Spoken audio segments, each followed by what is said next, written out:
ഇതിൽ 90 രൂപയുണ്ട്. ഇനി ഇപ്പൊ കൊണ്ടുവന്ന മീന്റെ പണമേ നമ്മൾ തരാനുള്ളൂ. ഇതാ എണ്ണിടയ്ക്കും. അവിടെ ഒച്ചയ്ക്കടാ, നമ്മൾ ഇന്നുവരെ കാശ് എണ്ണി നോക്കുകയോ കണക്കെഴുതുകയോ ചെയ്തിട്ടില്ല. കാരണം എന്താണെന്നോ, കൂടെപ്പുറപ്പുള്ളായ നിങ്ങൾ നമ്മളെ പറ്റിക്കില്ലെന്ന് പടച്ചോന്റെ പേര് നമുക്ക് വിശ്വാസമുണ്ട്. എന്നാ നമ്മൾ പോട്ടെ.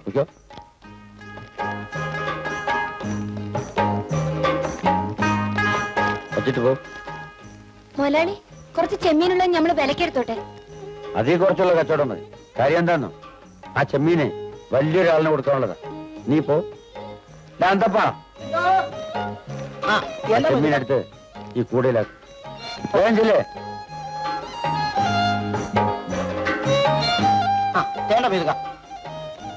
ഒന്ന് വേഗം ആയിരിക്കട്ടെ, നമുക്കൊന്ന് പോകണ്ടേ. പെട്ടെന്ന് ലോറിക്കാർ കൊടുക്കാനുള്ള കൊടുത്തിട്ട് ബാക്കി കൊണ്ടുപോവാ.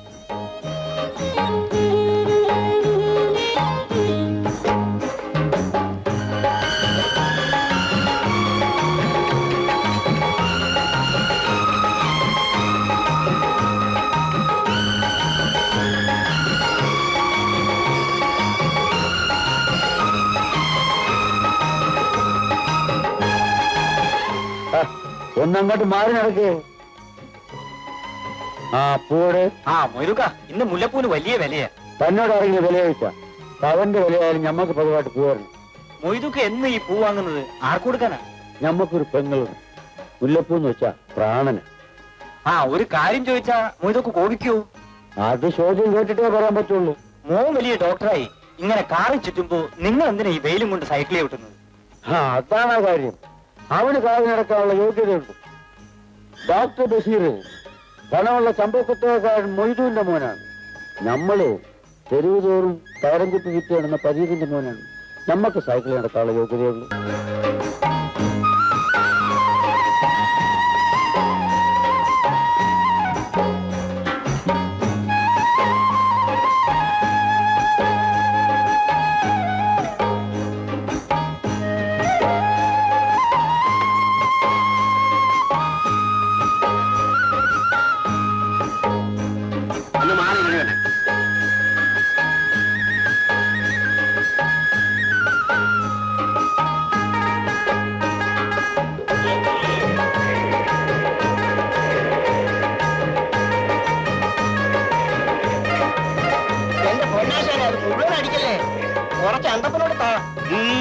നീ ഇത്ര ചെറുപ്പത്തിലെ കള്ളുപിടിച്ച് നശിക്കണ്ട. പിന്നെ നീ ആ പപ്പുവിന്റെ ചാരായ ഷാപ്പിൽ പോയി ഒരു 150 മില്ലി വാങ്ങിച്ചടിച്ചു. ഞാൻ പറഞ്ഞു പറഞ്ഞാൽ മതി.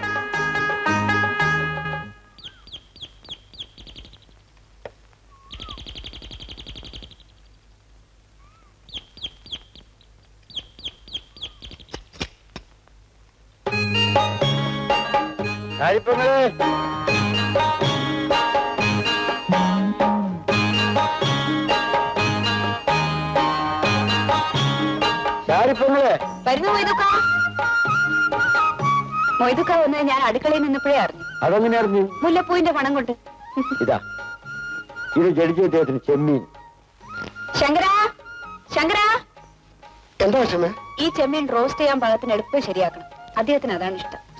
ജഡ്ജി അദ്ദേഹം മുകളിലുണ്ടോ? ഇല്ല, കോടതിയില്. ഊണ് കഴിക്കാൻ വരുന്നത് ഇപ്പൊ ഫോൺ ചെയ്തേ ഉള്ളൂ. നമ്മുടെ ജീവിതത്തിൽ 2 കാര്യങ്ങളെ മുടങ്ങാതെ നടക്കുന്നുള്ളൂ. ഒന്ന് പള്ളി പോണത്, രണ്ടാമത് ചങ്ങാതിയെ കാണുന്നത്. ഇവിടത്തെ ആളിന് മൊയ്തുക്കെ കാണാതെ ഉറങ്ങാൻ കഴിയില്ല. കൊച്ചുനാൾ മുതൽക്ക് നമ്മളും ദേവന് വളർന്ന അങ്ങനെ അവങ്ങളെ. അടുക്കളയിൽ ആരും ഇല്ല മൊയ്തുക്ക.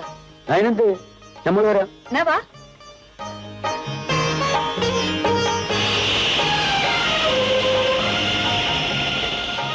രാജന്റെ കാര്യത്തില് നിങ്ങൾ വിഷമിക്കണ്ട. അവ ഇവിടെ കയറുന്നില്ലെങ്കിലും നമ്മളവിടെ തന്നെ ഉണ്ട്. എന്നാലും മൊയ്തുക്ക, പെറ്റമ്മയായ എന്റെ മനസമാധാനത്തിനെങ്കിലും അവൻ ഇങ്ങോട്ട് വന്നൂടെ?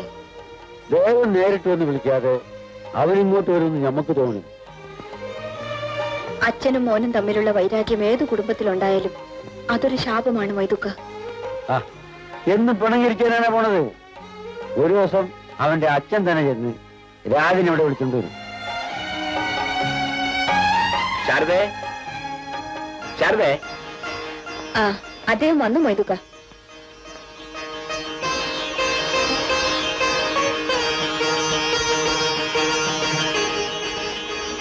നമസ്കാരം ശാരദമ്മേ. നമസ്കാരം. ശാരദേ, ഊട്ടുകാരൻ കൂടി ഉണ്ട്. മറ്റൊരു വിരുന്നുകാരനും കൂടി അടുക്കളയിൽ ഇരിപ്പുണ്ട്. ആരാ? അത് ചോദിക്കണോ? പുറത്ത് സൈക്കിൾ ഇടിക്കുന്നത് നീ കണ്ടില്ലേ? ആ, ജഡ്ജി സാറേ, ഞമ്മളൊക്കെ ഈ വീട്ടിൽ വരുന്നത് വിരുന്നുകാരായിട്ടല്ല. ഒന്ന് നിർത്തട. പലപ്പോഴും നീ എന്നെ കയറി സാറേ എന്നൊക്കെ വിളിക്കുന്നുണ്ട്. എന്നെ കാണുമ്പോ ഒരു ഏമാൻ വിളി. ആ, അതിലെന്താണ് ഇപ്പൊ എത്ര വലിയ തെറ്റ്? ഞമ്മളൊക്കെ പഴയ കൂട്ടുകാരാണെന്ന് വെച്ചാൽ ഇപ്പോഴും ഇടാപാടാന്ന് വിളിക്കാനുള്ള മര്യാദയായിട്ട് ഞമ്മക്കില്ല. എടാ നോക്ക്, ഞാൻ ജഡ്ജും ഇവൻ DSP ഒക്കെ ആണെങ്കിലും നിനക്കെന്നും പഴയ ദേവനും ഖാദറും തന്നെയാണ്. ബാക്കി നമുക്ക് ഊണ് കഴിച്ചിട്ട് സംസാരിക്കാം. ശരി, വാ. ആ, പപ്പടം തിന്നു. ഓ, പപ്പടം.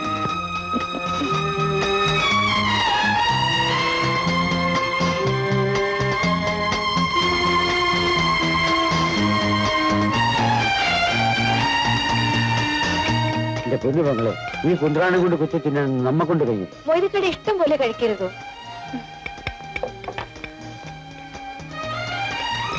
ദേ പപ്പടം. ദാ.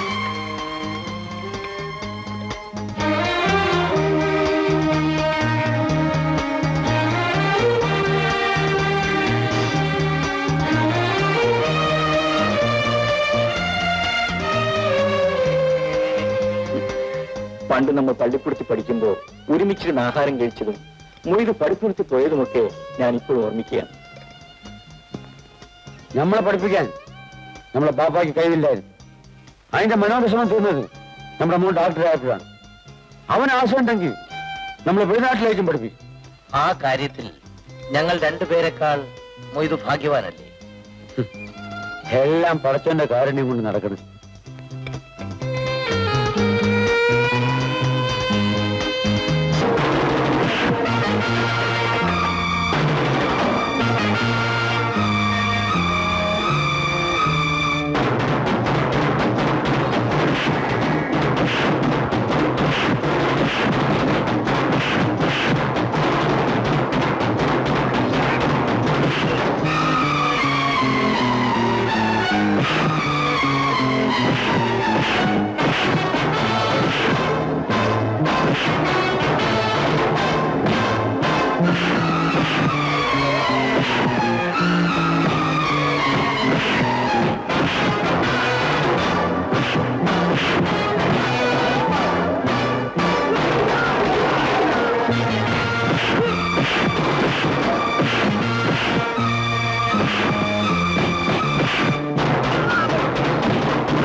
ഈ ചെമ്മടെ കൂടെ നിനക്ക് നാണാവില്ലേ?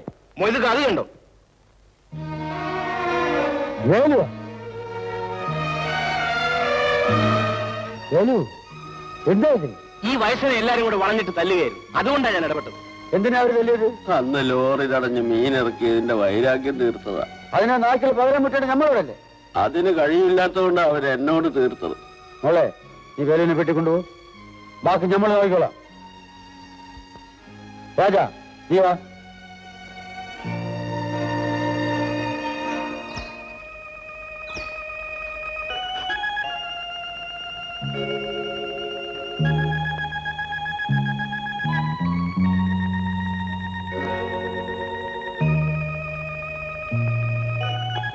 മോൻ ചെയ്തതാണത്താണെങ്കിലും തല്ലുകൂടിയെന്ന് വീട്ടിലറിഞ്ഞ അവരെന്ത് വിചാരിക്കും? എനിക്ക് വീടില്ലല്ലോ. അങ്ങനെ പറയരുത്. നീ ഈ നാട്ടിലെ ഒരു വലിയ മനുഷ്യന്റെ ഒരേ ഒരു മോനാണ്. എന്തായാലും വീട്ടിൽ പോകന്നെ വേണം. മൊയ്തുക്കെ ഞാൻ എന്റെ അച്ഛനെ പോലെ ബഹുമാനിക്കുന്ന ആളാണ്. പക്ഷേ ഇക്കാര്യത്തിൽ എന്നെ നിർബന്ധിക്കരുത്. നീ പഠിപ്പുള്ളവനാണ്. ആ നിറഞ്ഞ വീട്ടില് നമ്മൾ കയറി ചെല്ലുമ്പോഴെല്ലാം നിന്റെ പേരിലാണ് ഷാരിപ്പുള്ള കണ്ണീരൊടുക്കുന്നത്. അവരെ ഇനിയും വേദനിപ്പിക്കുന്നത് ശരിയല്ല മോനെ. ഞാൻ മൊയ്തുക്കയുടെ വീട്ടിൽ കഴിയുന്നതിൽ മൊയ്തുക്കയ്ക്ക് വിഷമമുണ്ടെങ്കിൽ അത് പറഞ്ഞാൽ മതി. രാജാ, നീ നമ്മളെ പറഞ്ഞ് മടക്കി കളഞ്ഞില്ലേ? ബഷീറിനും നിനക്കും തമ്മില് നമ്മളൊരു വ്യത്യാസം കണ്ടിട്ടില്ല. ആരെന്ത് പറഞ്ഞാലും നിന്നെ ആ വീട്ടിൽ നിന്ന് ഇറങ്ങിപ്പോയാൽ നമ്മൾ പറയില്ല. മൊയ്തുക്ക, ആ നീ ബാ. എന്നിട്ട് എന്തുണ്ടായി ശങ്കര? മൊയ്തുക്ക വന്നതുകൊണ്ട് കൊലപാതകം നടന്നില്ല. ഈശ്വര, ഈ ഒരു മോൻ കാരണം ഞാൻ ഇനിയും തീ തിന്നണു. അയ്യോ, അദ്ദേഹം അറിഞ്ഞ. ശങ്കര, ഇതൊന്നും അദ്ദേഹം അറിയരുത്. ഇല്ല അച്ഛനെ.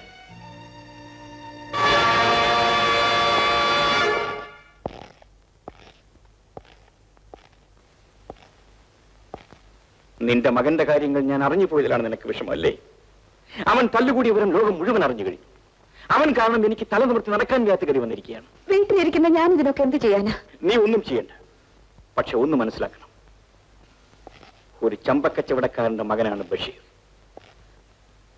അവനെ പോലെ സൽസ്വഭാവിയായ ഒരു ചെറുപ്പക്കാരനെ ഞാൻ കണ്ടിട്ടില്ല. അത് മൊയ്തുവിന്റെ ഭാഗ്യം. ഇവിടെ ജസ്റ്റിസ് ദേവരാജന്റെ മകൻ പേരെടുത്തുകൊണ്ടിരിക്കുകയാണ് തെരുവ് തണ്ടിയായിട്ട്. അവനെ ഞാൻ പോയി ക്ഷണിച്ചുകൊണ്ട് വരാത്തിലാണ് നിനക്ക് പരാതി. ഞാൻ പറഞ്ഞു പോയതിന് മാപ്പ് തരണം.